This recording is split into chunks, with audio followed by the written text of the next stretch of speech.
नमस्कार। केंद्र सरकार के लाखों कर्मचारियों और पेंशनरों से संबंधित इस वक्त की बहुत ही महत्वपूर्ण जानकारी प्राप्त हो रही है। कर्मचारियों के लिए यूपीएस का विकल्प सरकार के द्वारा दे दिया गया है। इसको लेकर गजट नोटिफिकेशन जारी हो गया है और अब कर्मचारी जो एनपीएस विकल्प के तहत अभी हैं उनको अब एक और विकल्प यूपीएस के तहत दिया गया है। तो इसमें जो कार्पस की राशि है उसको लेकर भी कुछ शर्तों के साथ अनुमति दी गई है। कर्मचारियों के द्वारा सरकार से मांग की जा रही थी कि कर्मचारियों का जो कार्पस का पैसा है उसकी निकासी के लिए सरकार कुछ नियम कानून बनाए। तो कुछ शर्तों के साथ इस कार्पस के पैसे को निकालने की सुविधा सरकार के द्वारा दी गई है। जो गजट नोटिफिकेशन जारी किया गया है उसमें इसको लेकर नियम और शर्तें बताई गई हैं। तो पूरी जानकारी आपको इस वीडियो के माध्यम से दूंगा। आपसे निवेदन है कि पहली बार अगर आप चैनल पर विजिट कर रहे हैं तो चैनल को सब्सक्राइब जरूर करें, बेल आइकन को प्रेस करना ना भूलें, उसको ऑल पर सेट करके रखें जिससे आपको हमारे द्वारा बनाए गए सभी नए वीडियो के नोटिफिकेशन लगातार इस चैनल के माध्यम से मिलते रहें। तो साथियों, जो गजट नोटिफिकेशन जारी किया गया आप देख सकते हैं, इसमें वर्तमान में जो कर्मचारी अभी एनपीएस के तहत आते हैं उनको अब सरकार के द्वारा यूपीएस का विकल्प दे दिया गया है। और जो भी कर्मचारी इस विकल्प को लेना चाहते हैं वे इसको ले सकते हैं। ये अतिरिक्त विकल्प अब उनके पास होगा। 1 अप्रैल 2025 से ये यूपीएस यानी कि यूनिफाइड पेंशन स्कीम लागू कर दी गई है। साथियों, यूनिफाइड पेंशन स्कीम का गजट नोटिफिकेशन जारी हो चुका है और जो कर्मचारी अभी एनपीएस के तहत कवर कर रहे हैं वे इस अतिरिक्त विकल्प का चयन कर सकते हैं। इसमें 3 माह का समय दिया गया है विकल्प को चयन करने के लिए। तो अंतिम निकासी की जो बात कर्मचारी लगातार कर रहे थे, कॉर्पस का जो पैसा है उसको निकालने की मांग सरकार से कर रहे थे कि उनको रिटायरमेंट के समय उनके कॉर्पस का जो पैसा है उसको दिया जाए। तो कुछ शर्तों के साथ सरकार के द्वारा इसको मंजूरी दी गई है। इसमें आप देख सकते हैं अंतिम निकासी प्रतिशत यूपीएस अभिदाता या उसके कानूनी रूप से विवाहित पति पत्नी जैसा भी मामला हो के पास यह विकल्प होगा कि अर्धवर्षिता स्वैच्छिक सेवानिवृत्ति या मौलिक नियम 56A के तहत सेवानिवृत्त जिसे केंद्रीय सिविल सेवा वर्गीकरण नियंत्रण एवं अपील नियम 1965 के तहत शास्ति के रूप में नहीं माना जाता है की तिथि पर यूपीएस से जुड़े PRAN में उपलब्ध व्यक्तिगत कार्पस या बेंचमार्क कार्पस जो भी कम हो का अधिकतम 60% तक की राशि निकाल सकता है। तो साथियों, इसमें स्पष्ट तौर पर बताया गया है कि जो व्यक्तिगत कार्पस है या बेंचमार्क कार्पस है उसमें से जो भी कम होगा उसका 60% तक की जो राशि है वह कर्मचारी निकाल सकते हैं।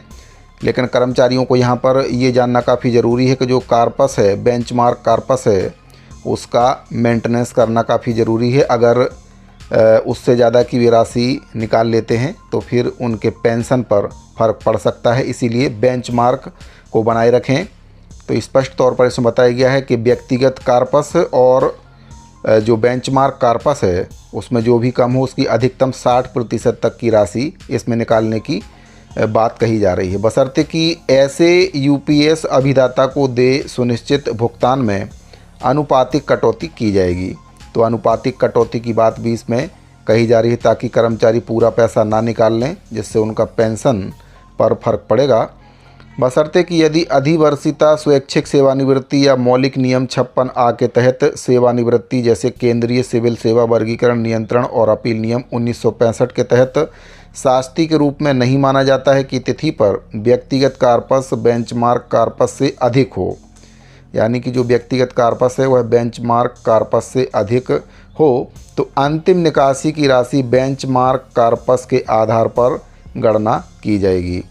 तो पेंशन निकालने के समय ये काफ़ी ध्यान में रखने वाली बात है, इसको कर्मचारियों को ध्यान में रखना होगा। और व्यक्तिगत कार्पस और अतिरिक्त राशि यूपीएस अभिदाता के नामित बैंक खाते में जमा कर दी जाएगी। तो स्पष्ट इसमें बताया गया है कि जो निकासी की राशि है बेंचमार्क कार्पस के आधार पर उसको गणना किया जाएगा और व्यक्तिगत कार्पस में अतिरिक्त राशि यूपीएस अभिदाता के नामित बैंक खाते में इसमें डाल दी जाएगी। आगे इसमें बताया गया है कि ऐसी अंतिम निकासी अधिवर्षिता स्वैच्छिक सेवानिवृत्ति या मौलिक नियम 56A के तहत सेवानिवृत्ति जिसे केंद्रीय सिविल सेवा वर्गीकरण नियंत्रण और अपील नियम 1965 के तहत शास्ति के रूप में नहीं माना जाता है, जो भी लागू हो की तिथि पर देय होगी। आगे बताया गया कि पारिवारिक भुगतान, यदि किसी यूपीएस अभिदाता को जो स्वीकृत भुगतान प्राप्त कर रही थी या कर रहा था का निधन हो जाता है तो ऐसे दिवंगत अभिदाता के कानूनी रूप से विवाहित पति पत्नी को जीवन भर पारिवारिक भुगतान के रूप में स्वीकृत भुगतान की उस राशि का 60% प्राप्त होगा जिसे अभिदाता ने अपने निधन से ठीक पहले प्राप्त किया था। अगला इसमें है, केंद्र सरकार के ऐसे कर्मचारी जो राष्ट्रीय पेंशन प्रणाली के तहत अधिवर्षित या 31 मार्च 2025 को या उससे पूर्व सेवानिवृत्त हो चुके हैं और यूपीएस के अंतर्गत लाभ प्राप्त करने के पात्र थे का निधन हो जाता है तो कानूनी रूप से विवाहित पति या पत्नी दावे की प्रस्तुति और स्वीकृति के उपरांत पारिवारिक भुगतान के रूप में निम्नलिखित लाभ प्राप्त करेंगे। इसमें लाभ भी बताए गए हैं। स्वीकृत भुगतान के 60% और प्रतिनिधि वार्षिक राशि के 60% के अंतर की राशि जो भी दिवंगत अभिदाता को दे थी। अधिवर्षिता या मौलिक नियम 56A के तहत सेवानिवृत्त जैसे केंद्रीय सिविल सेवा वर्गीकरण नियंत्रण और अपील नियम 1965 के तहत शास्ति के रूप में नहीं माना जाता है कि तिथि से निधन की तिथि तक दिवंगत कर्मचारी को प्राप्त होने वाले लाभ। इसमें बताए गए हैं लाभ भी। ऐसे दिवंगत कर्मचारी को दे एकमुश्त लमसम भुगतान, अधिवर्षिता या सेवानिवृत्ति के बाद से निधन की तिथि तक दे मासिक टॉपअप राशि, दे महंगाई राहत और विगत अवधि के लिए उक्त लाभों के संबंध में बकाया पर लागू सार्वजनिक भविष्य निधि पीपीएफ दरों के अनुसार साधारण ब्याज, जो ब्याज अधिवर्षिता या सेवानिवृत्ति के बाद के महीने से दावा फार्म जमा करने के पहले के महीने तक दे होगा, बशर्ते कि जहां यूपीएस विकल्प फार्म निर्धारित समय अवधि के उपरांत जमा किया जाता है तो ऐसी देरी की अवधि के लिए कोई ब्याज दे नहीं होगा। तो इन सभी सेवा शर्तों के साथ कार्पस की जो राशि है वह कर्मचारी निकाल सकते हैं। कुछ इसमें बाउंडेशन लगाए गए हैं ताकि कर्मचारी कार्पस की जो राशि है पूरी तरह से ना निकाल ले।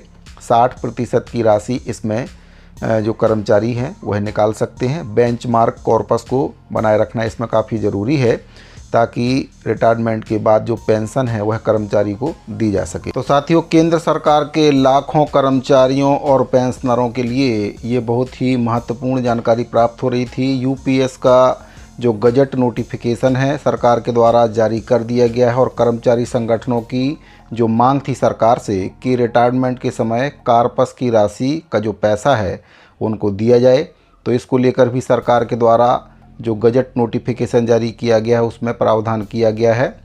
60% तक की जो राशि है वे कर्मचारी रिटायरमेंट के समय निकाल सकते हैं। कुछ बाउंडेशन इसमें लगाए गए हैं ताकि कर्मचारी पूरी राशि ना निकाल लें और उनको रिटायरमेंट के बाद जो पेंशन है वह एक अच्छी पेंशन मिल सके।